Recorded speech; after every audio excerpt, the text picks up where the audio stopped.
একটি দেশের অর্থনীতির মোড় ঘুরিয়ে দিতে মাটির নিচে লুকিয়ে থাকা খনিজ সম্পদই যথেষ্ট হতে পারে। বাংলাদেশের সিলেটে মাটির নিচে এমন অমূল্য রত্নের অস্তিত্ব পাওয়া সত্ত্বেও ভারতের জন্য তা উত্তোলন করা যায়নি। আমরা কথা বলছি ইউরেনিয়াম নিয়ে। পারমাণবিক বিদ্যুৎ উৎপাদনের এই প্রধান জ্বালানি যদি বাংলাদেশ নিজস্ব উৎস থেকে সংগ্রহ করতে পারত, তবে জ্বালানি খাতে পরনির্ভরশীলতা পুরোপুরি দূর হয়ে যেত। তবে বছরের পর বছর হলেও এই সম্পদ উত্তোলনে কোনো দৃশ্যমান পদক্ষেপ নেওয়া হয়নি। এত মহামূল্যবান খনিজ মাটির নিচে চাপা পড়ে থাকার পেছনে ভারতের প্রত্যক্ষ ও পরোক্ষ বাদানের বিষয়টিও বারবার সামনে আসছে। বাংলাদেশের নিজস্ব সম্পদ উত্তোলনে দিল্লির এই হস্তক্ষেপের নেপথ্যে কী কারণ রয়েছে এবং কেনই বা কোনো সরকার এই বিষয়ে শক্ত অবস্থান নিতে পারেনি, সেই রহস্য উদ্ঘাটন করা জরুরি। ইউরেনিয়াম সমৃদ্ধির এই আলোচনা আজ থেকে নয়। বাংলাদেশের স্বাধীনতা অর্জনের মাত্র কয়েক বছর পরেই সিলেট ও মৌলভীবাজার অঞ্চলে এই খনিজের উজ্জ্বল সম্ভাবনার কথা প্রকাশ্যে আসে। সেই সময়ে জানা গিয়েছিল সিলেটের পাহাড়ি এলাকায় তেজস্ক্রিয় শিলা ও বালুর অস্তিত্ব রয়েছে। শহীদ রাষ্ট্রপতি জিয়াউর রহমান তার শাসনকাল চলাকালীন এই সম্ভাবনার গুরুত্ব বুঝতে পেরেছিলেন। তিনি নিজেই সেসব অঞ্চল সরেজমিনে পরিদর্শন করেছিলেন এবং এই খনিজ সম্পদ নিয়ে ব্যাপক আগ্রহ দেখিয়েছিলেন। আন্তর্জাতিক আণবিক শক্তি সংস্থা বা IAEA-তে সংরক্ষিত ভূতাত্ত্বিক জরিপগুলো জানাচ্ছে, বাংলাদেশের সিলেট ও মৌলভীবাজার জেলার বেশ কিছু এলাকায় ইউরেনিয়ামযুক্ত শিলা ও বালুর শক্তিশালী উপস্থিতির প্রমাণ মিলেছে। জ্বালানি বিষয়ক গণমাধ্যম এনার্জি বাংলাতে প্রকাশিত একটি প্রতিবেদনে বলা হয়, মৌলভীবাজারের কুলাউড়া, জুড়ি ও বড়লেখা সংলগ্ন পাহাড়ি এলাকায় সীমিত পরিসরে হলেও ইউরেনিয়ামের সন্ধান মিলেছে।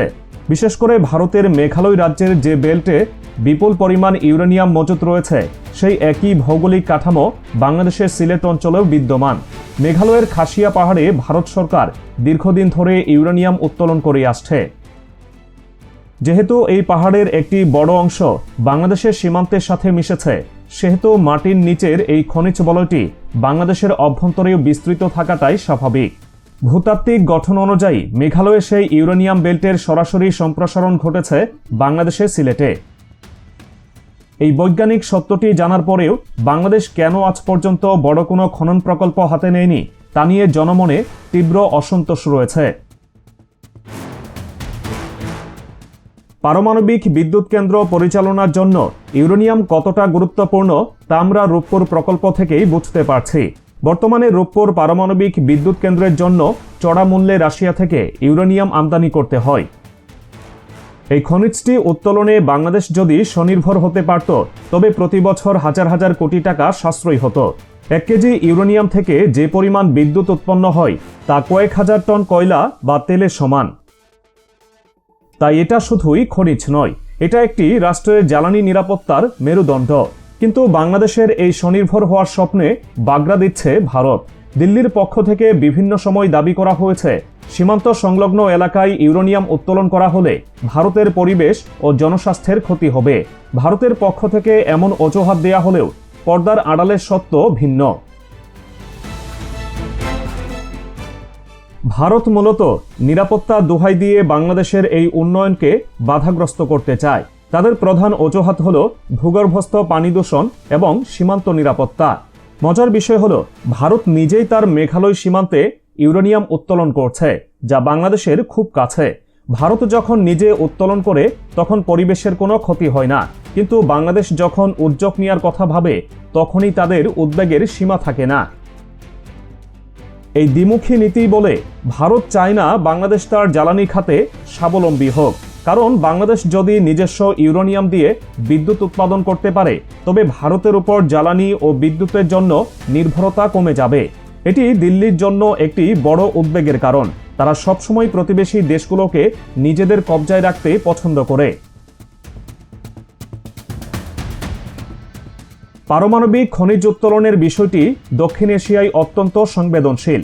ভারত মনে করে, বাংলাদেশ যদি ইউরেনিয়াম উত্তোলনে সফল হয় এবং ভবিষ্যতে চীন বা রাশিয়ার মতো দেশের প্রযুক্তিগত সহায়তা পায়, তবে সেটি ভারতের জন্য বিপজ্জনক হয়ে উঠতে পারে।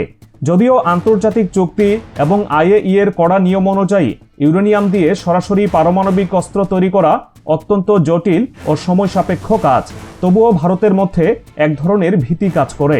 তারা মনে করে বাংলাদেশ যদি এই পথে একবার এগোতে শুরু করে তবে দীর্ঘমেয়াদে দেশটি পারমাণবিক গবেষণায় অনেক দূর এগিয়ে যাবে।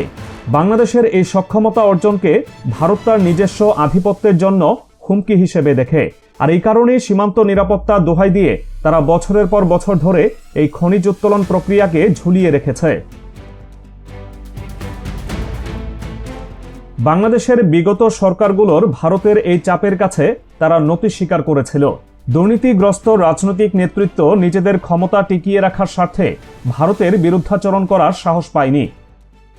কোনো একটি প্রকল্প হাতে নিতে গেলেই যখন দিল্লি থেকে আপত্তি এসেছে তখন আমাদের সরকার তা ধামাচাপা দিয়ে দিয়েছেন।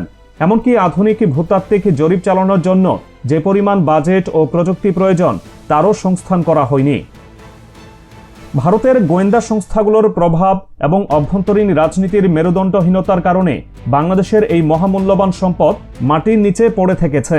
এই সম্পদ উত্তোলিত হলে বাংলাদেশ আজ জ্বালানি রপ্তানিকারক দেশ হিসেবেও আত্মপ্রকাশ করতে পারত।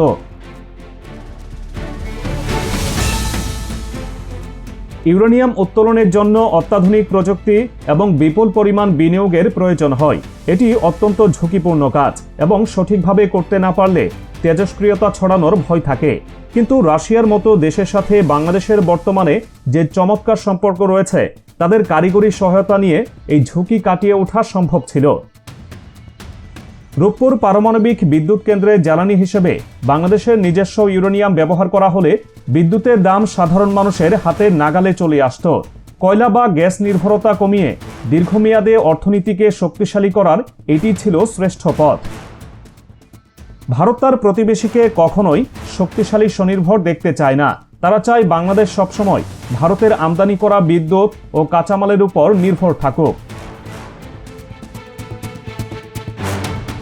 বর্তমান পরিস্থিতিতে বাংলাদেশের সামনে একটি বড় সুযোগ তৈরি হয়েছে। অন্তর্বর্তী সরকার যদি দেশের দীর্ঘমেয়াদী জ্বালানি নিরাপত্তার কথা চিন্তা করে তবে সিলেট অঞ্চলের ইউরেনিয়াম নিয়ে নতুন করে জরিপ চালানো উচিত। ভারতের অমূলক উদ্বেগকে পাত্তা না দিয়ে আন্তর্জাতিক সংস্থাগুলোর তত্ত্বাবধানে স্বচ্ছতার সাথে এই খনিজ উত্তোলন শুরু করা প্রয়োজন। এটি শুধুমাত্র অর্থনৈতিক উন্নয়নের বিষয় নয়, এটি দেশের সার্বভৌমত্বের প্রশ্ন। মাটির নিচে আমাদের সম্পদ থাকবে এবং প্রতিবেশী দেশ সেখানে বাধা দেবে, এটি কোনোভাবেই গ্রহণযোগ্য হতে পারে না। যদি অর্থনৈতিকভাবে লাভজনক মজুত পাওয়া যায় তবে তা আন্তর্জাতিক বাজারে রপ্তানি করে বাংলাদেশ বিলিয়ন বিলিয়ন ডলার বৈদেশিক মুদ্রা অর্জন করতে পারে। এটি হবে বাংলাদেশের জন্য গেম চেঞ্জার।